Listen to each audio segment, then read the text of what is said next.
If you're ready for freedom from the grind, then passive income from real estate investing is the best way to get you there. If you don't know where to start or what to do next, then the Rent Roll Radio Show is the best place to get you there. Join us while we discuss the best practices, strategies, and mindset you'll need and give you actionable content to get you from where you are to where you want to be. Hey, Rent Roll Radio listeners, welcome back to the show. As always, I'm your host, Sterling Chapman. Today, we are joined by David Pere with Millionaire. David, welcome to the show, and thank you so much for joining us. Yeah, thanks for having me, Sterling. How are you? I'm good, man. I'm just working through the daily grind, making decisions, trying to figure out if they're the right one or not. What about yourself? Well, as I said right before the show, today's one of those days where I feel like I have a million things I need to do and I don't know what any of them are. And therefore I don't know that I've accomplished anything, but it's hard to, I don't know. It's just a weird Friday today. It's been a weird week. I was out of town for 2.5 weeks. And so it's like, I've got all these things to do, but also I had to let my assistant go and I haven't hired a new one. So my life is just turmoil this week. And man. Oh my gosh. What do I do today? I don't know. Yeah. Now, do you let your assistant control your calendar and your inbox? And so you would think that the reason that my life is chaos right now is because I let her go, and therefore it fell into chaos, and I don't know how to deal with it, and I haven't caught up. But the reality is that I let her go because it was chaos. It wasn't being done appropriately. And I was like, why am I still stressed out like this? I mean, I don't know. I don't know if there were a lot of things, right? There were, cutting expenses back and stuff, but it just kind of, maybe there were just distractions, but it just wasn't as well managed as it used to be. I came back from 2.5 weeks out of state and there were like 300 emails in my inbox. And I was like, that's more emails in my inbox than I've ever had at any given time ever. I was paying you, so were you on vacation? Like, was that a virtual assistant or a local? Nope, I'm getting replaced by a virtual assistant, and that was basically the decision was, why am I paying $20 an hour when I could be paying 5 to 8?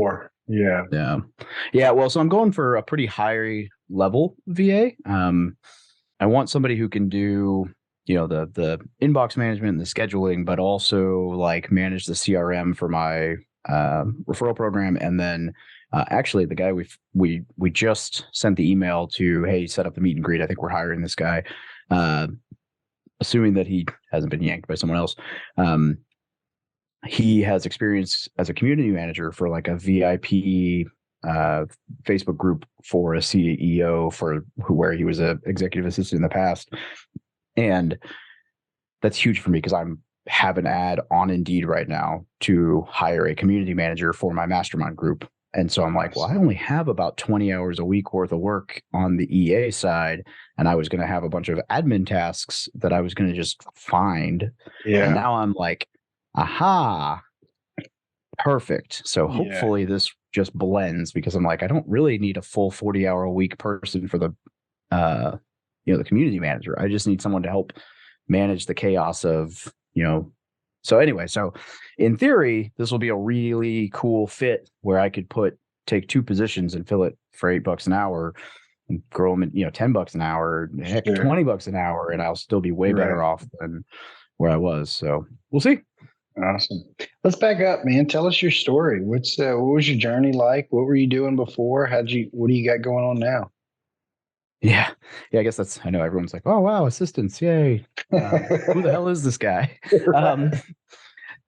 Yeah, man. So 2008, joined the Marine Corps. I was in graduating high school, didn't have money for school, didn't want to go to school, didn't know what to do with my life. I was in Arkansas, and I was like, Arkansas is cool, but I'm sure there's better stuff in life than Arkansas, so I'm going to leave.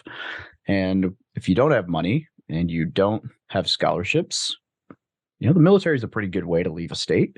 And so, what better way to see the world for free than Uncle Sam? That was kind of my thought. And, at the time they were all about sending you to really exotic deserts like Afghanistan. And, so it was great. So I joined the Marine Corps and I loved it. I did 13 years active duty, year and a half in the reserves afterwards. And it was good times. And I did the first 7 years and I had financially nothing to show for it, right? I was negative net worth. I did all the normal Marine Corps stuff, the tattoos, alcohol, drugs, not drugs. I don't know, that just seems to like it, like rock, sex, it rolls right off of your tongue. Tattoo, alcohol, women is usually where I go with that next one. Cars, Harleys, normal Marine Corps things. Drugs is not normal Marine Corps things. Anyway, and I just one day I woke up, it was like, I need to figure out how to, someone handed me the book Rich Dad Poor Dad, and it just kind of all clicked. And so I started buying houses. I bought a duplex. I lived in one half, rented the other half, and then the next property was a 10 unit. And then it was kind of a slow burn for a while. From 2015 to 2021, I ended up at like right at 100 doors, and hit like the $1 million net worth and financial freedom barely, but enough to where I was able to walk out of the Marine Corps in 2021 and without a pension and not have to take a job. And that was, good enough for me to be happy, or at least content, and be able to keep going. And really, I guess the only other interesting thing about my story, other than doing that while active duty as an enlisted dude, is that along the way, I started kind of just documenting my journey on a little blog for militarytomillionaire.com. And that thing kind of took off. And I don't really know what the catalyst was for that, other than I was just answering people's questions as they asked them. People liked my answers. I was genuine because I was learning. So I wasn't trying to sell anything at the time. Still not really much for sales, or at least not pushy. And people really resonated with the idea of Military Millionaire, which was the name that a friend of mine had come up with for the site. And it just kind of grew. And so, between those two things, I was able to, that's pretty much all I do now is help service members, vets learn about real estate. And then I buy real estate. Awesome. It's a good life. How do you buy real estate, and what kind of real estate do you buy? Yeah, that's a good question. That's the question of the year right now. Sure. I have, well, my quote will not surprise you by the end of this podcast. When we get to that point, I've been all over the map. I don't know that there is a real estate strategy that I have not dabbled in at this point, with the exception of being the lead on syndications. I have, co-sponsored, and I've been LP side, and I've got an RV park and a mobile home park that we're under contract on now. And I had the RV park we already own, and I've got apartments, and I've got like smaller, 23 unit and under that I own myself or with two partners. And then I got a hotel that I own with two partners, 40 unit hotel. And then I've got a bunch of 1 to 4 door properties that I've either done, buy and hold, or the BRRRR strategy, or flipped, or wholesaled, or I had a whole wholesaling company that did 30, 40 transactions in 2020 and 2021. And I sold that. And then, I've done everything. And really, I just consider myself to be a buy and hold guy. And I do a lot of creative financing and deal structuring. But the thing that why I say it's kind of the question of the year is, what I've done over the last 6 months is, with the exception of one property that I'm really struggling to sell because the buyer just is having issues with their financing. With the exception of that one property that's in escrow, I've sold everything that's less than 5 units that wasn't renovated in the last 24 months that I own within the last 6 months. I just killed it all off. If it wasn't renovated in the last 2 years, I got rid of it because I just was sick of the headaches. A lot of what I bought was rougher neighborhoods because I was, didn't have a lot of money. So I had to do the like higher leverage, crummier neighborhoods, higher rent to purchase price. Yeah. typical thing. And so now I'm in that position where if I'm going to own something less than 5 doors, it's got to be in a better neighborhood or newly renovated.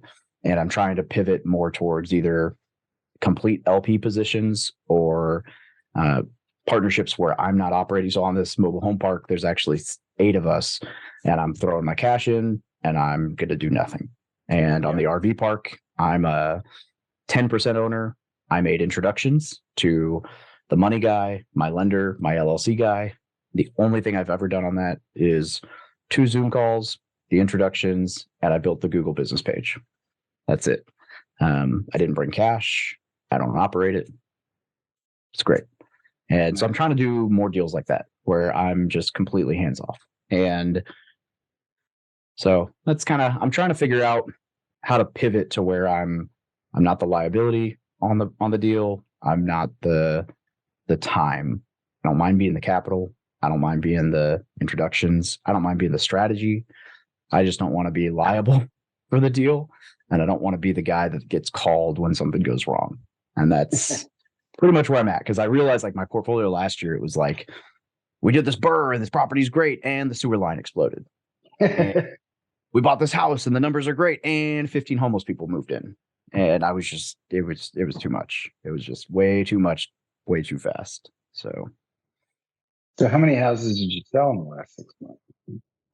It wasn't anything too crazy. I think like 7. But it was a 4-plex, 2 duplexes, and then I think 3-4 single families. So nice. And then a 10 unit. I bet I know what your quote is based off of the context clues. Oh, I'm sure. Yeah. Or at least close to it. But and I don't know the second. Yeah, you just started it. Yeah. Because I hinted at it at the beginning because I was like, everyone always forgets the second half, and that's the most important part. Right. Yeah. So I'll wait. I won't do a spoiler. Right? I'll wait till the end. Yep. So tell us about your master class. What is that? That's the first time hearing. Oh, yeah. So, I mean, it's nothing. My catchphrase today seems to be, it's nothing too crazy. Way to downsell my whole life, right? So I have a mastermind called the War Room, and it's just for service members and vets. It's the only thing that I actually do in my platform that's strictly service members and vets. Everything else is, open to anyone, and obviously my audience kind of skews that way. But this is the only thing that we've actually, barred the doors for, unless you're active duty reservist or have a DD 214 showing that you served. And really we just did that because there's that unique bond where the community is that much tighter. And it's really just a community of people who want to invest in real estate. So it's not niche specific. We talk about everything. We do group calls on Saturday with guest speakers. We do office hours calls Thursday night where it's like an Ask Me Anything. We split people into squads of 6 to 8 for accountability that meet weekly. We've got 23 squads right now. And then, we just facilitate basically a community of people who have a little skin in the game. It's not super expensive at all, but it's just people who are serious enough to put, $100 a month, $50 a month, depending on when you joined, into a group that says, hey, I'll put a little bit of skin in the game and I'll show up, and I'm here to learn. I'm here to be serious about real estate. And so it's just, I had this massive Facebook group. It was hard to tell who was actually serious about, investing. And so it's like, you're making all these introductions, but half of them are tire kickers. And so I was like, I want a space where it's like the people who care. And it's been crazy. I'm not the biggest fish in the group. There's some real strong investors in there. And then we've got, some master classes within that, some guys who run $1 million businesses teaching wholesaling, which is what their business is, or short-term rentals and stuff. And it's just, it's cool. It kind of started as just let's see what this community is. Like what would happen if we pulled some people out of the group to form a little community. And it's now it is the most fulfilling thing that I do within my brand. It's just fun, So. Awesome. Tell me about your podcast, because your podcast has done very well, and you've had some really top tier talent on there. Do I remember that you had Robert Kiyosaki and Grant Cardone on there? Right? Interestingly enough, I had them on the same day within an hour of each other. We recorded, so it's really funny when you get guests like that at that level, right? If they have an assistant who knows how to use the scheduling, and I probably she's gonna like listen to this episode. She's probably never listened to a single podcast. This is gonna be the one she listens to, and I'm gonna get hate for like the rest of my life. So that wasn't the reason I let you go. You were fine, but anyway, when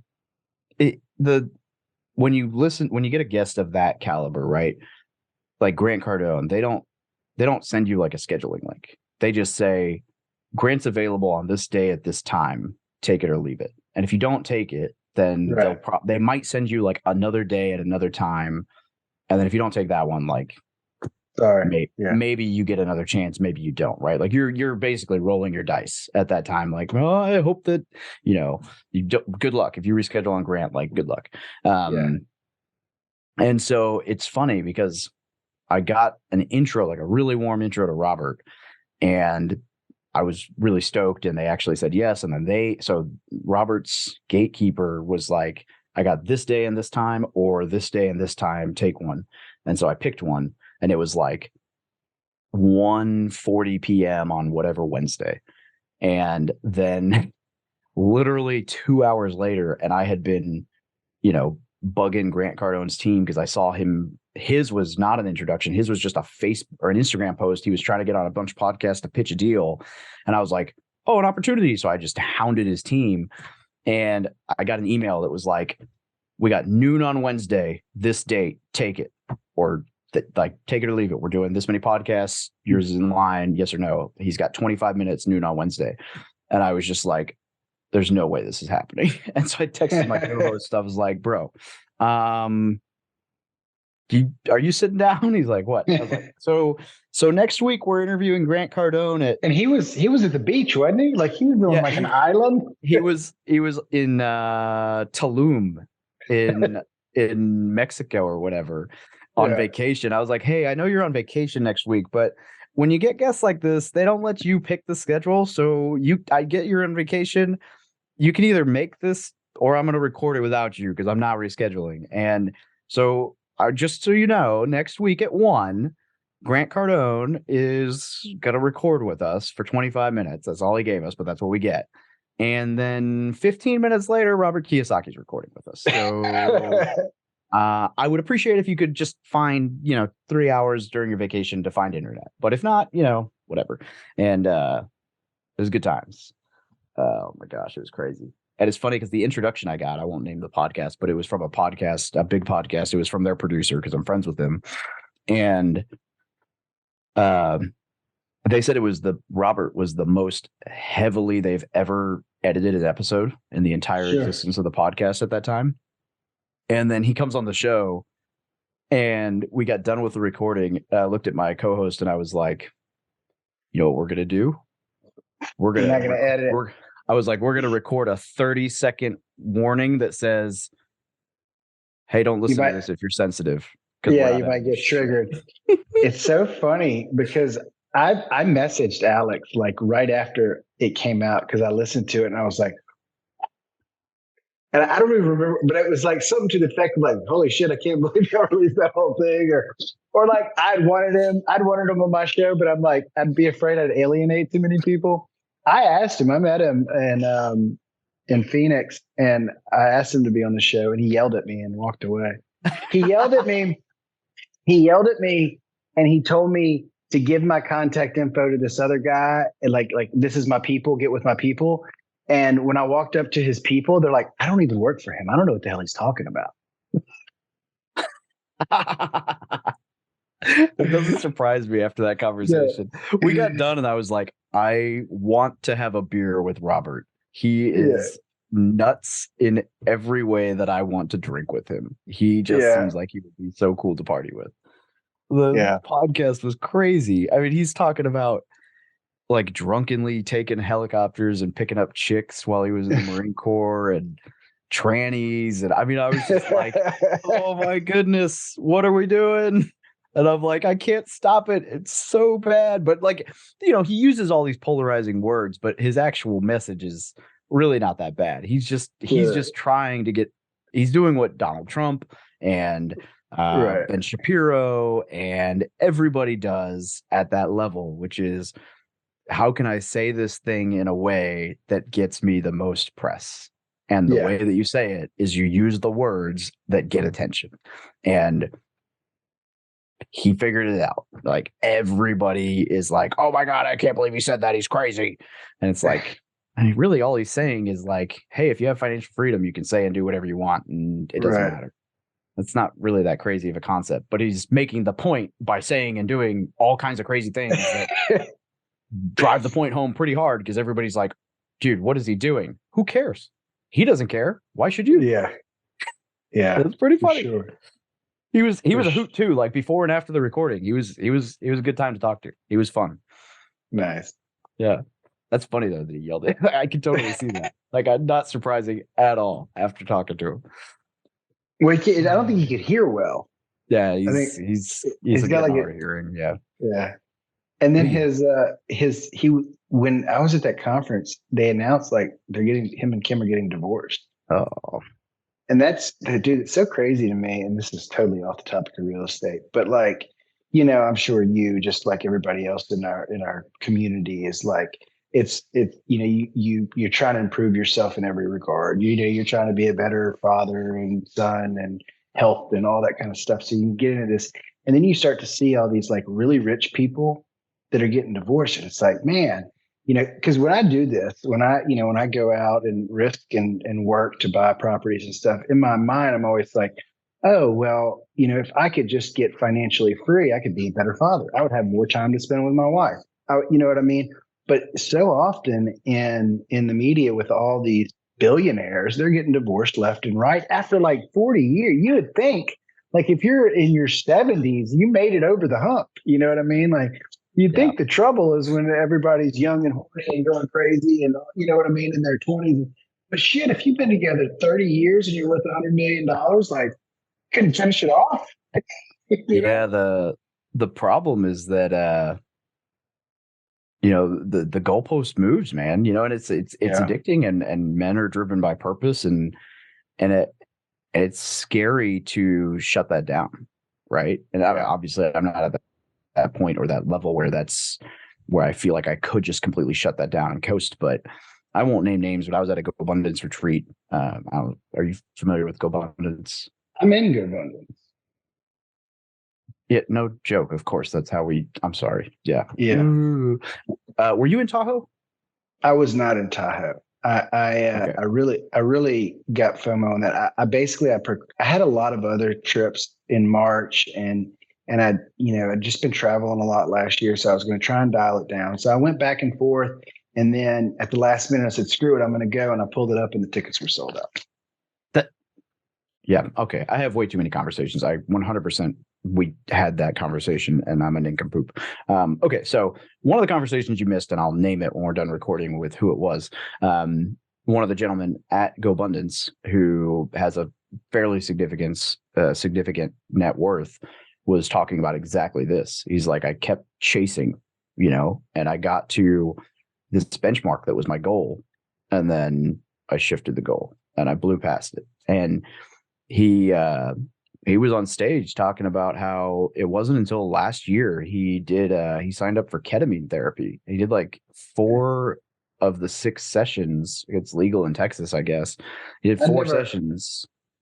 We used to do ketamine in college. I didn't know there was a therapy associated with it. Yeah. So it's a real thing now. It's like a medical, legal, thing, I guess, in Texas. You can sign up for it. So this guy did 4 sessions, realized that was all he needed. He didn't need the 5th and 6th, but and it was basically like that was what it took for him to realize that he doesn't need to chase all the chaos anymore and all the goals and everything.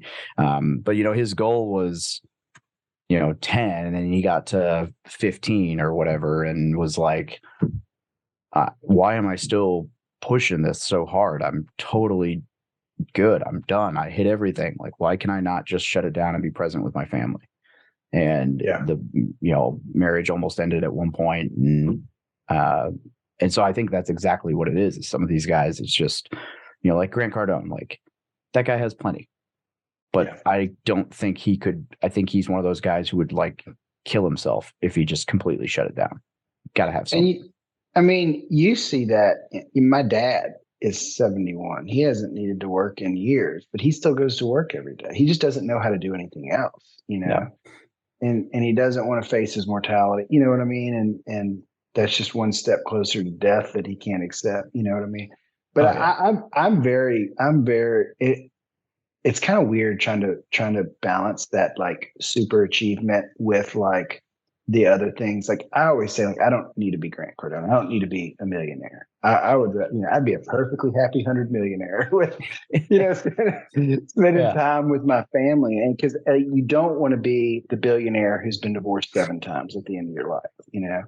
I had this thing. I journal every day and have for years. And I journaled this thing that occurred to me like when I was running one time, kind of like the runner high, the hormone, it just I love it. Yeah. appeared to me. And it was like the most impressive thing you can do in your life is like raise happy kids. And then like the best way to raise happy kids is to like properly love their mother. And so I try and like incorporate that into my decision making, because I mean, just like I'm sure all of us, like I'd very much ignored and alienated my family in the pursuit of riches. And I would always, like you said, the goalpost moves. I'm like, oh, we just need to get here and then I can slow down. And my wife would be like, I don't believe that. Once you get there, you're just going to want to get there. And then once you get there, you're like, I don't think you can sit still. Yeah. Yeah. I've been guilty of that myself. I think we all, to some extent. My wife's like, with the other day, she's like, I don't know if I feel financially secure because of all this debt. I'm like, well, I'll pay off. You want me to pay? And every time I'm like, well, how about I pay off the primary mortgage? And she's like, well, I don't want that. I just assume a mortgage is a part of life. And I'm like, well, what do you want then? Like, I'm confused. Like, I'll pay off the house if that seems like a logical next step for financial security. But logically, it's probably not the best step, right? Because I would imagine the debt you have on your primary residence is a lot lower interest rate and longer amortization and fixed versus, the more expensive balloon adjustable debt you probably have on some of these investment properties. So like there's this like tugging at you from our like traditional programming where you want to pay off your house. But like in reality, if you've got, a $300,000 or $500,000 mortgage over here at 2.9% on a 30-year fix, and then you've got $8 million of like balloon debt at 5.5%, you know what I mean? Like it definitely makes more financial sense to start paying off some of those mortgages before your primary residence should be the last thing you pay off. Yeah, I agree. But that doesn't make the wife sleep any better. Right. Which is where I'm like, okay, well, what would make you sleep better? Like, I don't know. I don't know what would make you sleep better. I would love to know what would make you sleep better. But, So your properties, how many properties are you still holding? Like not syndication, not group partner, but like how many like individual properties in your rental portfolio are you holding, and how are they being managed? Do you third party manage it, or do you do that in-house? All third party. How is that going? And do you have a good third party manager you like, or is that like a constant struggle? Yeah, it's so it's funny. I joked last night on the office hours call for my mastermind. I was like, someone asked, how do you like, what does a good property manager look like? Like, what's your ideal, like perfect property management company look like? And I was like, they don't exist. There is no perfect property manager. That's a myth, unless you're doing it yourself. And even then, it's not a perfect property manager because you're miserable. But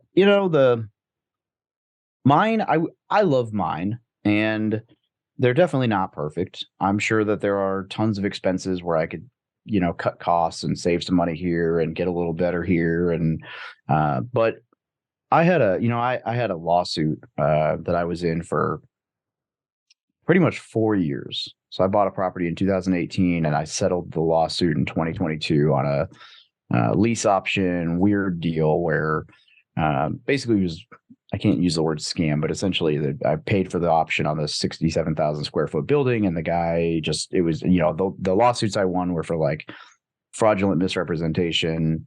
I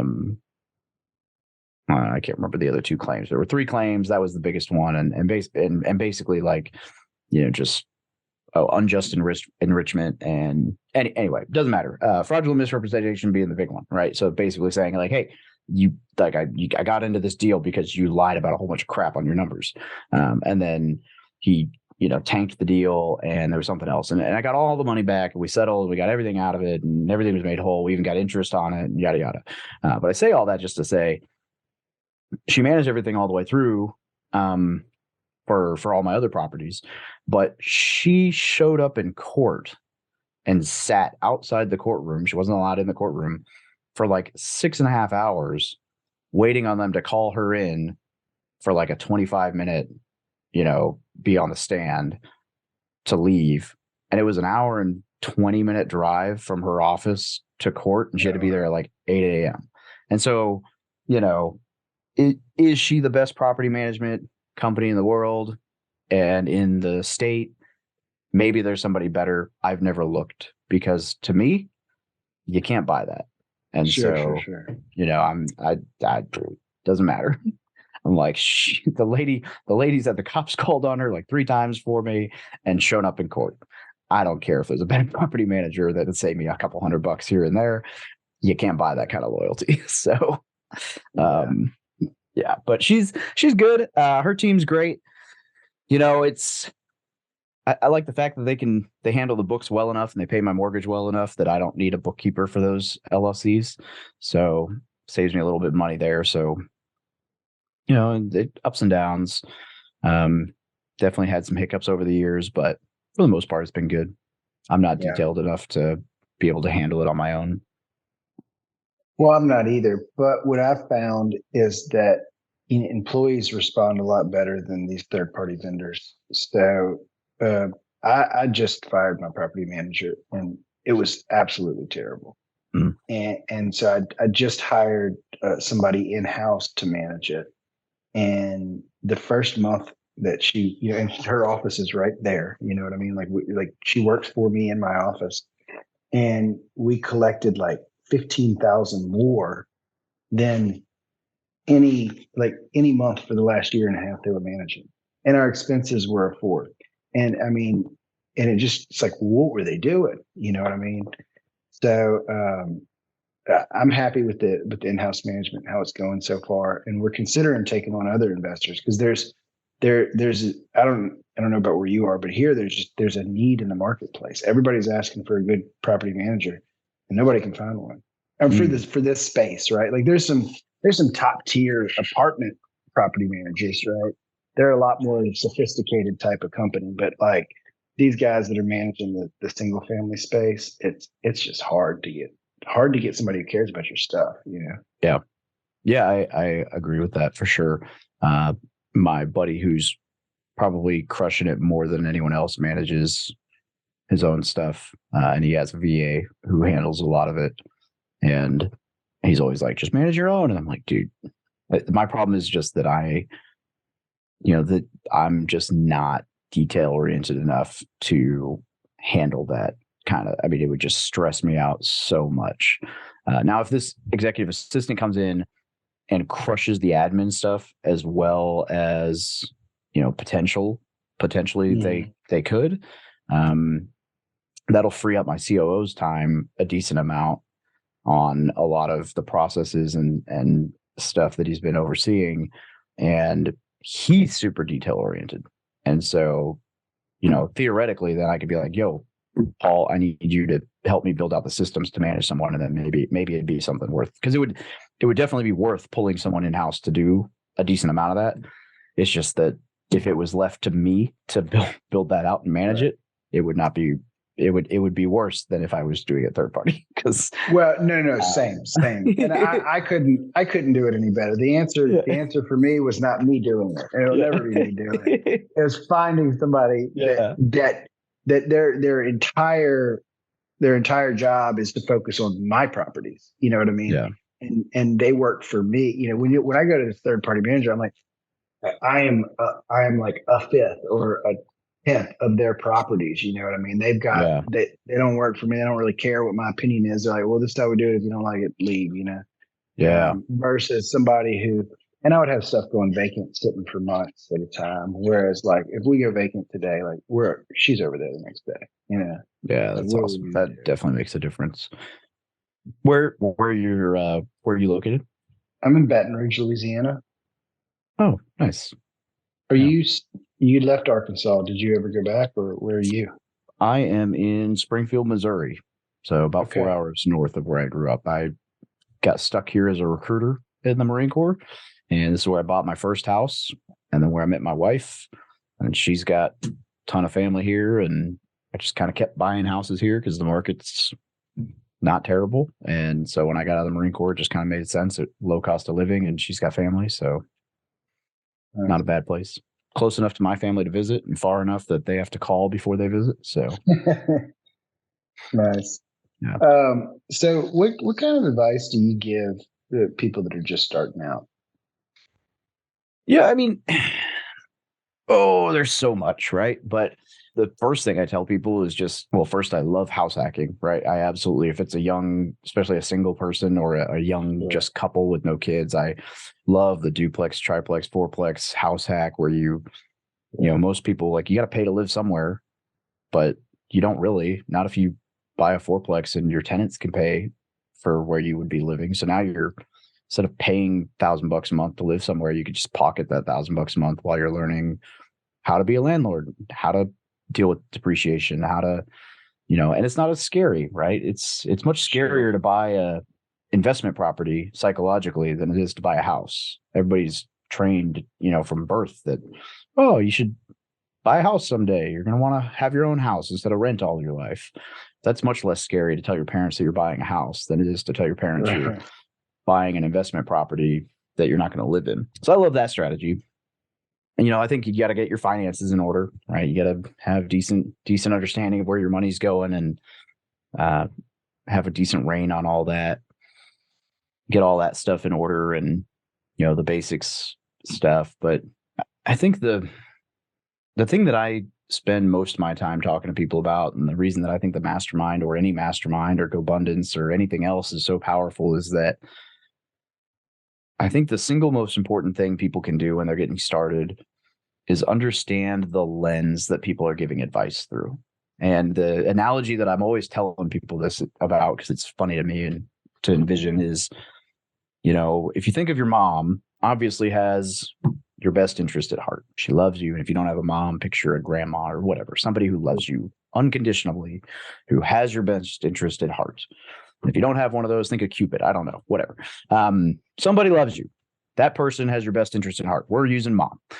And that's great. But your mom's not a UFC fighter, right? And if you wanted to become a professional UFC fighter, would you listen to your mom about how to get in the ring with Khabib? Or would you hire Ray Longo or some professional UFC striking coach or grappling coach or, you know, the Gracie brothers or whatever, like some actual UFC coach? And the answer is obvious. I'd hire an actual like mixed martial arts coach who knows how to get me in the ring and take some punches. And if my mom is, I wouldn't hire my mom because she has my best interest at heart, but she has no expertise in the field in which she would be giving me advice. So whatever she says, while my best interest is at heart, should not be given any weight because she's not an expert in that field. And yet for some reason, when people are like, I want to start investing in real estate, and mom, who may have never owned a house in her entire life, is like, that's a terrible idea. We're like, oh, well, my mom said. But then you've got this guy like David Osborne, who's worth $160 million, is like, heck yeah, go buy you some houses. That's a great idea. And we're like, yeah, but my mom said, you're right. And who should you listen to if this is what you're wanting to do? But so I always tell people that, like, just choose the lens, choose who you're around, and just understand that having your interest Like wanting the best for you doesn't correlate with having the information to give that advice. Pick people who have the life that you want in that area before you listen to their advice. Right. You know, Yeah. you wouldn't listen to me about how to be 150 pounds, but you might listen to me about how to grow a luscious beard. Except I can't help you because that's genetics. But so what's next for you? oh, that's the question, right? After the Tahoe event, finally think I have a little bit of clarity. I am actually really trying to just pivot the real estate portfolio to being a lot less hands-on, a lot more passively involved there, and a lot more leaning into the content side and focusing on helping service members and vets learn, yes, a lot about real estate investing and the community in general, but also really just the VA loan and basic military finance stuff. I think the way that I was putting it to people there is, I can make $10,000 as a landlord, or I can make $10,000 helping a service member or a vet, buy their first house with a VA loan, or, whatever that may look like. And one of those is really fulfilling. And the other, I don't know about you. I've been in the real estate game for 7-8 years. I've never had a tenant thank me for allowing them to pay rent. So not nearly as fulfilling. I've had a tenant thank me for allowing them to pay rent late. Oh, there you go. So, okay. That's a version, I suppose, but just not as fulfilling, And so while I love real estate and it's gotten me where I am, and it's going to continue to be where I store my wealth and where I build wealth and where I buy assets and where I hold long term, and I'm definitely going to continue playing the game. It's just not, I don't think it's going to be like my number one focus as far as like finding off market deals in the same way that it was last year. And so I think I'm going to put a lot more energy into building out the business to help other people do all of that. And then, I think the old, like, the more you help other people achieve their goals, the more you succeed. So I'm put a lot of effort into the content side and the education side on just, there's so much misinformation about the VA loan and basic military benefits and how to achieve financial freedom. Service members have so many opportunities, and if we can just help them not squander those opportunities, I don't know. So try to work on that, and then debating whether or not to start my own little charity this year. So we'll see. I have no idea what that looks like, but awesome. Yeah, awesome. Well, I know you got a jet in a couple minutes, so I want to hop to our radio round. First question is, what's your favorite book?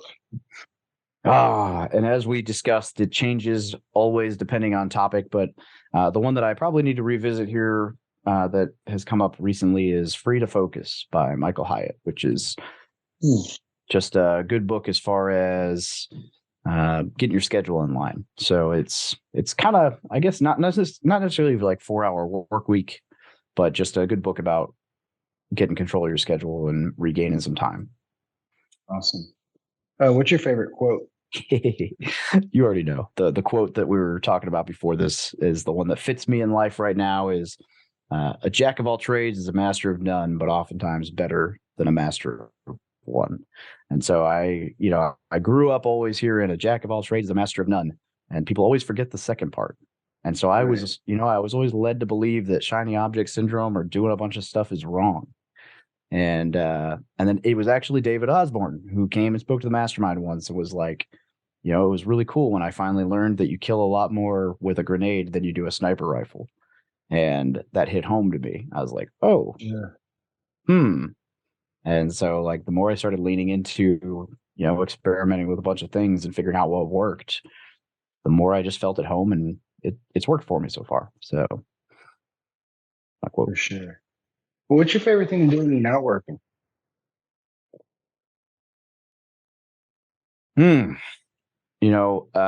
one of these days it's going to be driving around in my Ferrari. I'm definitely a go fast car guy. So I like fast vehicles.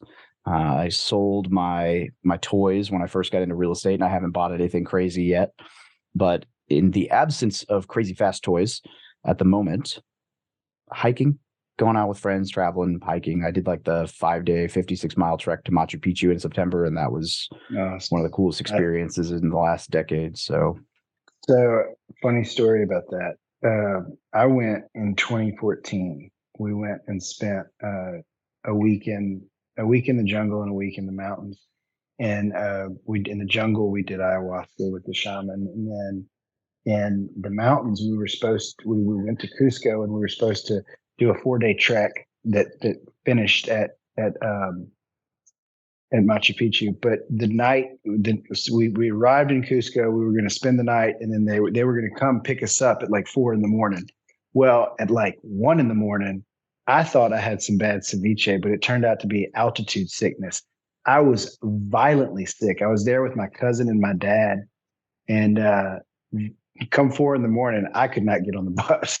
They got on the bus. Oh. They went and did their 4-day trek while I sat in that hotel room and threw up on myself. And then finally, after about 2 days, I was okay. And I took a train to the base of Machu Picchu and did that, and met them there and did that like last little 45-minute hike to Machu Picchu. So I saw it. I just didn't do the 4-day trek, funny. While they're out there, sleeping in the wild, I was like pinned up in the hotel room doing a little shopping, Man, I roll up on them. Joke. I roll up on them all clean and well showered and shaved, and they're like, covered in mud, sleeping in the dirt for 4 days. Oh man, the altitude is no joke. That's for sure. That hike, that was such a cool experience. Even without the hike, Machu Picchu itself is just, I tell everyone it should be a bucket list item for sure. Well, I know you got to run. First, tell everybody how they can get a hold of you, how they can find out more about you, learn from you, join your mastermind. Yeah, the best way, I'd love to give everyone a free copy of my book. So I wrote a book called the No BS Guide to Military Life. Just everything I wish I'd known when I joined the military about basic military, finance, benefits, real estate, whatever, service members, vets, or give it to somebody who is a service member or vet that But you can download the PDF for free. And the website, I just created this the other day. I think this is hilarious. So if you go to thebestpodcastguest.com, you can download that. And on that page, it has a link to download the PDF, but it also has all my socials and everything all in one spot. Because I realize I do all these podcasts, and I'm always like, you can just message me on Instagram. That's like the worst thing ever. So if you just go to thebestpodcastguest.com, you can download the book for free, find all my socials, everything's all in one spot. So much easier, and actually sounds like I kind of know what I'm doing, which makes way more sense. Awesome. Well, thanks, man. I really appreciate you joining the show. Always enjoyed your content and your podcast, and look forward to keeping up with you on your journey. Yeah. Sterling, thank you very much for having me on, and this was a good time, brother. This episode was brought to you by Crestworth Capital. If you're a busy professional and ready to make passive income from real estate investing, then go to crestworthcapital.com, where you'll be able to download a free copy of our ebook to help you get started today. Until next week, happy investing.